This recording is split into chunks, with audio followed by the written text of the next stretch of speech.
সাদির লাগাম ছাড়া কথা শুনে মৃদু চেঁচিয়ে উঠল রুহি, দাঁত কিরমির করে বলল, চুপ থাকুন বাজে লোক, ভাষার কি ছিরি। ওয়াক। চোখ কুঁচকে এল সাদির, ওয়াক এর মানে কি? তার কথা শুনে মেয়েটির বমি ব্যাস থমথমে হয়ে এল সাদির মুখশ্রী, বিড়বিড়িয়ে বলল, ধরলাম না ছুলাম না, তার আগেই প্রেগন্যান্ট হয়ে গেল। স্ট্রঞ্জ। সাদি বিড়বিড় করে বললেও রুহি অস্পষ্টভাবে কিছুটা কথা শুনে ফেলল। কিরমির করে উঠল মেয়েটি, তার হাঁটু দ্বারা সাদির পা ঠেলে সরাতে সরাতে বলল, সরুন তো অসভ্য লোক, বসুন আপনি। বেরতে দিন আমাকে। গায়ের পা লাগাচ্ছিস কেন বেয়াদব? মতলব কি তোর? কথায় কথায় শরীর স্পর্শ করিস কেন? ছোঁয়াছুঁয়ির খেলা খেলতে চাস? বুঝে শুনে আসিস কিন্তু।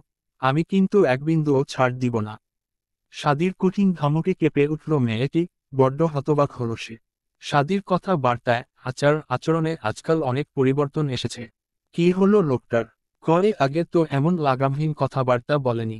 গলা ভিজিয়ে নিল রুহি, কিছুটা বিরক্ত হয়ে বলল, পা দুটো সোজা করে বসুন ভায়া, আমাকে বেরতে দিন। সাদি চোখ বন্ধ করে গা এলিয়ে দিল সিটের সাথে। পুনরায় পা দুটো পায়ের উপর তুলে রাখল। গা ছাড়া গলায় বলল, আমার পা, আমার সিট, আমি যেভাবে ইচ্ছা সেভাবে বসবো। কারো যাওয়ার হলে যাবে, আমি পা সরাতে পারবো না। আশ্চর্য, পা না সরালে? ধ্যাত। বিরক্ত হয়ে পুনরায় নিজের সিটে বসে পড়ে রুহি।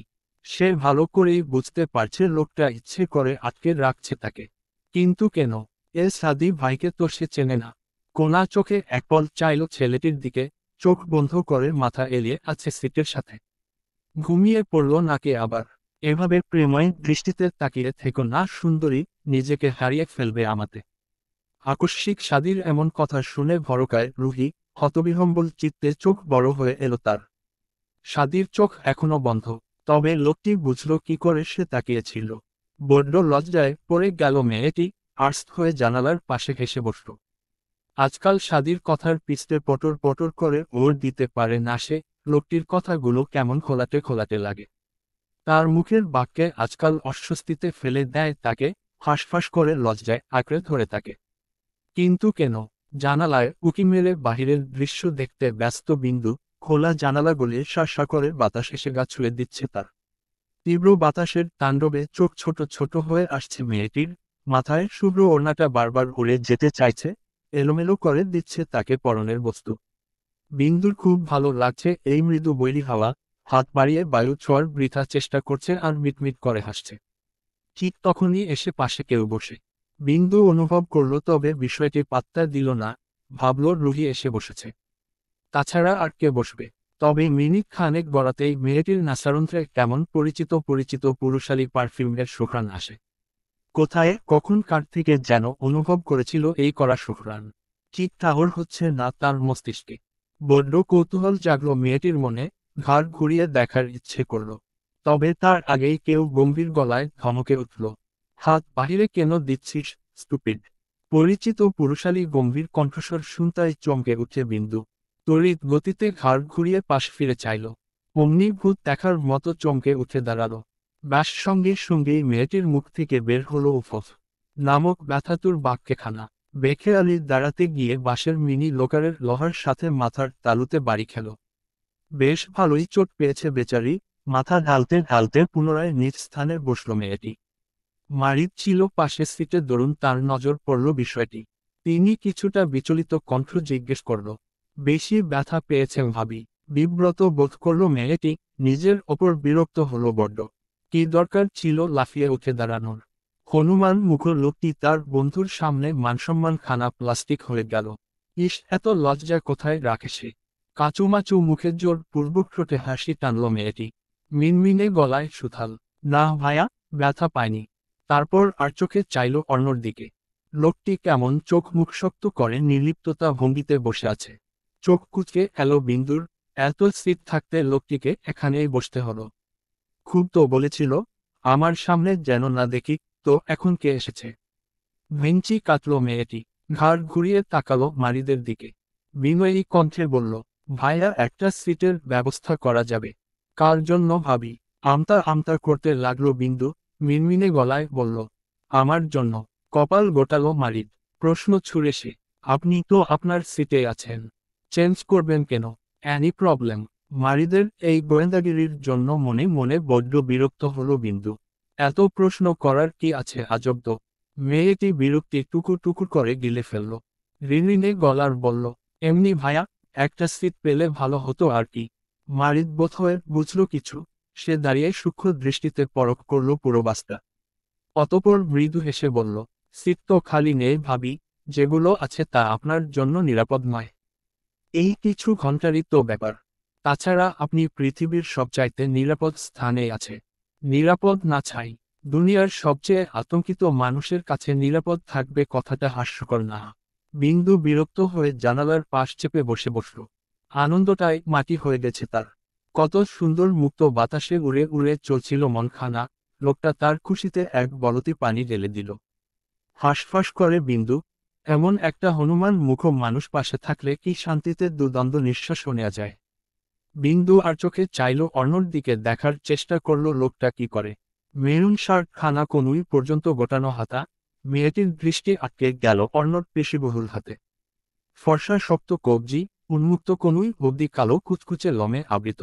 চোখ বন্ধ করে মাথা খানা সিটে এলিয়ে রেখেছে। মৃদু বাতাসে চুলগুলো এসে কপালদ্বয়ে ছুঁয়ে দিচ্ছে নিজ অধিকারে। অর্ণকে এত কাছ থেকে কখনো দেখেনি বিন্দু। মানতেই হবে লোকটা অতিমাত্রক সুদর্শন। কিন্তু এর ব্যবহার, ও মাই গড, একেবারে যাতা। দৃষ্টি সরিয়ে নিল বিন্দু, মাথার কাপড়টা টেনে দৃষ্টি দিল বাহিরে। অন্ধকার রাত আকাশের শুকতারাগুলো তার ঝলমলে আলো দিয়ে আধাবির রাজ্যে আলোকিত করে তুলেছে। অদূরে ওই অম্বরে তলিয়ে থাকা আকাশের তারাগুলো গোনার বৃথা চেষ্টা চালিয়ে যাচ্ছে মেয়েটি। এমন একটা আস্ত আতঙ্কর সাথে নিয়ে কি স্বস্তিতে থাকা যায়। এক জোড়া রক্তাক্ত চোখ তার ভয়ঙ্কর দৃষ্টি দ্বারা ভস্য করে দিচ্ছে বিন্দু নামক কমলতাকে। যেন চোখের ভয়ঙ্কর দৃষ্টিতেই মেয়েটির মৃত্যু নিশ্চিত করেছে। তুলোর মতো নরম সিটখানা শক্ত হাতের মুঠোয় দুমড়ে মুচড়ে গিয়েছে। সাপের মতো ফুসফুস করছে বিন্দু নামক কমলতাকে তার বিষুক্ত ছোবলের কেবলে ফেলতে। স্বাভাবিক হ মিথিলা, একটা সামান্য বিষয় নিয়ে এত রাগান্বিত হওয়ার তো কিছু নেই। ও আমার অর্ণকে কেড়ে নিচ্ছে, ওকে আমি ছাড়ব না। ফুসফুস করতে করতে কথাটা বলল মিথিলা। অভি বিরক্ত হয়ে বলল, ও কাউকে কেড়ে নিচ্ছে না। তুমি দেখলে না, বিন্দু উঠে যেতে চেয়েছিল বাট জায়গা পেল না। তাছাড়া তুমি ভুলে যাচ্ছ, তুমি জামিন করছো তা সম্ভব নয়। ওরা ভাই বোন। তুমি নিশ্চিন্তে থাকো। ওদের মধ্যে কিছু হওয়ার 1%ও চান্স নেই। তুই এটা বলছিস ভাই? বিদেশে বড় হয়ে এগুলো মানিস? তুই দেখিসনি লন্ডনে এসব থার্ড ক্লাস ভাই বোন মানে? এত জায়গা থাকতে অর্ণ কেন ওর পাশে বসল? উত্তর আছে তোর কাছে, জবাব দে। এটা লন্ডন নয়। আর আমি সম্মান করি এই পবিত্র সম্পর্ককে এবং মানি। তুই চিনিস না অর্ণকেও এমন মানুষ। মর্ষীয় অর্ণ বিন্দুকে বোন হিসেবে না মানলেও নিজের বোনের দৃষ্টিতেই দেখে। তুই শুধুই রাগান্বিত হচ্ছিস। এখন পর্যন্ত ওর মধ্যে কোনো সন্দেহভাজন কিছু পেয়েছিস? রাগ কমা, স্বাভাবিক হ। এখানে মেয়েটির কোনো দোষ নেই। মিথিলার অগ্নিগিরি চক্ষু যুগল নিক্ষেপ করল বিন্দুর পানে। দাঁত কিরকির করে বিড়বিড় করে আওড়ালো, তুমি আমাকে ইগনোর করছো অর্ণ? তোমাকে পাওয়ার জন্য আমি মিথিলা এই ধুলো বালির দুর্গন্ধ সহ্য করতে পারলে তোমাকেও আসতে হবে আমার কাছে। আই প্রমিস, তুমি শুধু আমারই হবে। আমি তোমাকে আমার হতে বাধ্য করব। ইয়েস, তুমি আমার হবেই। যেই আমাদের মাঝে আসবে আমি তার চিহ্ন চিরতরে মুছে দেব পৃথিবীর বুক থেকে। রাত প্রায় 10টার ঘরে। বাস থেমেছে বাজার মুখে। থেমেছে বললে ভুল হবে, মারিদ থামিয়েছে ফাস্টফুড হোটেল দেখে। মারিদ বাস থেকে নামতে নামতে হাঁক ছুড়ল, কে কি খাবে ঝটপট বলো। উদ্ধৃতি চিহ্ন। কানে হেডফোন লাগিয়ে আপন মনে গান শুনছিল রুহি। সাদি দিয়েছিল ফোনখানা। মারিদের ডাক তার কর্ণে পৌঁছায়নি। মেয়েটি নিশ্চিন্তে সিটে হেলান দিয়ে গান শুনছে, নেত্র পল্লব বন্ধ। সাদি মৃদু ধাক্কা মারল মেয়েটির বাহুতে। হকচকিয়ে উঠল রুহি। চোখ মুখ কুচকে তাকালো দৃষ্টিতে একগাদা প্রশ্ন। সাদি গলা খাকারি দিয়ে বলল, কি খাবি? জি, কি খাবো বুঝলাম না। খাবার কোথায় পাবো? সাথে করে নিয়ে এসেছেন? গান স্টপ করে রাখল রুহি। জানতে চেয়ে পাল্টা প্রশ্ন ছুড়ল সাদিকে। আমি কি বউ বাচ্চা নিয়ে এসেছি যে খাবার নিয়ে উঠব? চোখ মুখ কুচকে তাকালো রুহি। ব্যাটার তোত্তারা কথা শোনার কোনো ইচ্ছা নেই তার। কিছু না বলে আবার গান প্লে করল। সাদি গান বন্ধ করে দিয়ে ধমকের সুরে বলল, মারিদ খাবার আনতে যাচ্ছে বলদ, কি খাবি বল, নয়তো সারা রাত না খেয়ে থাকতে হবে। রুহি গান প্লে করতে করতে বলল, সেটা আগে বললেই হতো। আমার জন্য স্যান্ডউইচ আনতে বলুন। সকলেই কি খাবে বলল। মারিদ নামতে গিয়েও আবার ফিরে আসলো। বিন্দুর সিটের কাছে এসে ডাকলো মেয়েটিকে। ভাবি, ঘুমিয়ে গেছেন? জানালার সাথে মাথা ঠেকিয়ে ঘুমে দুলুদুলু করে চলেছে বিন্দু। বৈরী হাওয়ায় চোখ জুড়ে ঘুমেরা এসে হানা দিয়েছে। আকস্মিক মাদিরের কণ্ঠস্বর শুনে ধরফরিয়ে উঠে বসল। জানালার বাইরে দৃষ্টি রাখল। এখনো গভীর অম্বরে তলিয়ে আছে পৃথিবী। মাথার ওপর কাপড় টেনে নিল মেয়েটি, ঘুম ঘুম কণ্ঠে সুথাল। কি হয়েছে ভাইয়া, আমরা কি এসে গেছি নাকি? না ভাবি, পৌঁছাতে পৌঁছাতে ভোর হবে। খাবার আনতে যাচ্ছি, আপনার জন্য কি আনবো? খাবারের কথা শুনেই খিদের যেন লাফিয়ে বেড়ে গেল। কিছুক্ষণ আগেই খিদের জ্বালায় পেটের মধ্যে ট্রাক চালাচ্ছিল। পানির পিপাসাও লেগেছিল। ব্যাগের কোনটায় মীরা পানি দিয়েছে জানে না সে। হনুমান মুখ লোকটির ভয়ে আর খাওয়ার কথা বলতেও পারেনি। সেই যে জানালার পাশ ঘেঁষে বসেছে, একটু নড়াচড়াও করেনি। আর চোখে একবার চাইল অর্ণর দিকে, চোখ বন্ধ করে মাথা এলিয়ে রেখেছে সিটে। ঘুমিয়ে আছে না জেগে আছে বোঝা যাচ্ছে না। বিন্দু রিনরিনে গলার বলে ওঠে, আমার জন্য রুটি আর কলা নিয়ে আইসেন ভাইয়া। কষ্ট করে একটা পানিও নিয়ে আইসেন। মারিদ মাথা নাড়িয়ে চলে গেল। বস, তোর জন্য আমি চিকেন ফ্রাই নিয়ে আসি। মিথিলার উদ্দেশ্য কথাখানা বলে গাড়ি হতে নেমে পড়ল অভি। মিথিলার তীক্ষ্ণ দৃষ্টি অর্ণর পানে। সুদর্শন সুঠামদেহীর ওপর বাঁকা চোখে তাকিয়ে রইল। এক প্রকার গিলে খাচ্ছে অর্ণকে। পরপর তীক্ষ্ণ দৃষ্টি বোলাতে থাকে বিন্দুতে। মেয়েটি জানালার সাথে মাথা ঠেকিয়ে ঝিমিয়ে চলছে। আধা ঘন্টার মধ্যেই তারা চলে আসলো। যার যার খাবার দিয়ে জায়গায় বসতেই গাড়িটি তীব্র গতিতে ছুটে চলল অভিমুখে। বিন্দুর রুটি কলা মুখে পুড়ে চোরা চোখে একবার চাইল অর্ণর দিকে। লোকটা সেই একই স্থানে হেলিয়ে আছে। ঘুমিয়ে আছে নাকি জেগে আছে? সে পাশে বসে একা একা খাচ্ছে, তার কি লোকটাকে সাধা উচিত? বিন্দু নিজের জনদরদি বিবেকে দিল এক ধমক। যে খায় খাক, না খায় না খাক, তার কি? বিন্দুর রুটি কলা খেয়ে পানি খেয়ে নিল। গাড়িটা থামায় সে ভেবেছিল সিট বদল করবে। তা আর হলো কই। না সাদি তার স্থান থেকে উঠেছে, না এই হনুমান মুখ লোকটি নিজ স্থান থেকে এক বিন্দু নড়েছে। কয়েক মিনিট গড়াতেই ঘুমে লুলুমুলু হয়ে পড়ল বিন্দু। গাড়ির খাকুনিতে ধরফরিয়ে ও উঠল কয়েকবার। খোলা জানালা গলিয়ে আসা বৈরী হাওয়ায় একসময় গভীর ঘুমে তলিয়ে গেল মেয়েটি। নিজের অজান্তেই ঠাঁই নিল পুরুষালী সুঠামদেহী শৈল কাঁধের উপর। তার মাথার উপর ফিনফিনে পাতলা ওড়নাটা লুতুপুতু খাচ্ছে অর্ণর বাহুতে। কপালের কাছে ছোট ছোট চুলগুলো ছুঁয়ে দিচ্ছে অর্ণর সুশীল মুখশ্রী। অর্ণ চোখ জোড়া দুম করে খুলে গেল। তার নাসারন্ধ্রে প্রবেশ করে মেয়েটির চুল থেকে আসা সুবাসিত সুগন্ধি ঘ্রাণ। স্নিগ্ধ ছোট্ট একটা মুখ, কি নিশ্চিতে তলিয়ে আছে ঘুমে। সবটাই অর্ণর তীক্ষ্ণ দৃষ্টিতে পরখ করল। মেয়েটির মাথা খানা আস্তে করে সরিয়ে মেয়েটির সিটের সাথে হেলান দিয়ে রাখল। বিন্দু নড়েচড়ে আবার ঘুমিয়ে পড়ল। তবে কয়েকপল যেতে না যেতেই পুনরায় বিন্দুর স্থান হলো অর্ণর পেশিবহুল বাহুতে। অজান্তেই জড়িয়ে ধরল পুরুষালীর শক্তপোক্ত বাহু।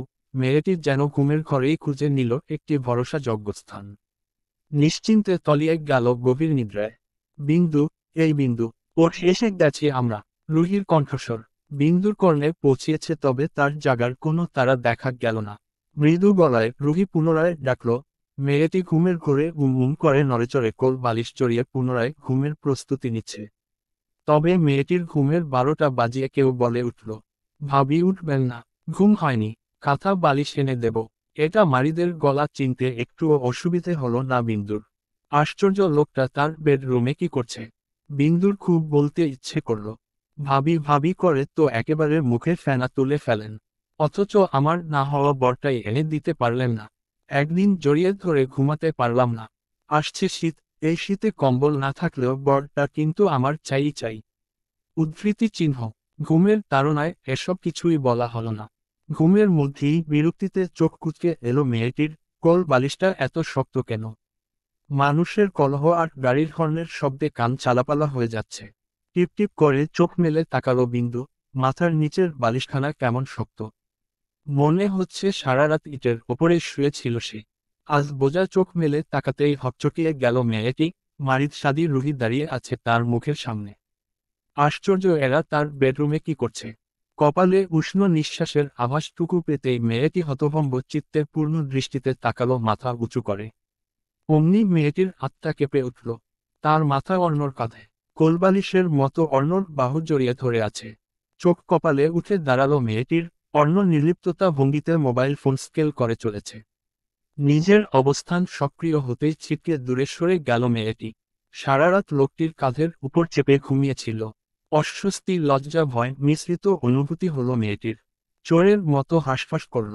অর্ণ নির্বাক, নির্লিপ্ততার গম্ভীর তার মুখখানা। সে উঠে দাঁড়ালো দৃঢ় পদচারণায়, গটগট করে বাস হতে নেমে পড়ল। এতক্ষণ রক্ত চক্ষু নিয়ে তাকিয়েছিল মিথিলা। অর্ণ নামতেই সে পিছু ছুটল। মারিদ সাদি হাসল ঠোঁট টিপে। বিন্দু মনে হচ্ছে চুরি করে ধরা পড়েছে এমন ভাবভঙ্গি। লজ্জায় গুটিয়ে গেল বেচারি। বাকিরা নেমে গেছে। রুহি ব্যাগ হাতে তুলতে তুলতে সাদির দিকে তাকিয়ে কটমট করে বলল, দাঁত কেলিয়ে হাসার কি আছে? বড় ভাইয়ের কাঁধে চড়ে এসেছে তো কি হয়েছে? আমি আর বিন্দু কি ভিন্ন? আপনারা দাঁত কেলিয়ে ওকে অস্বস্তিতে ফেলছেন কেন?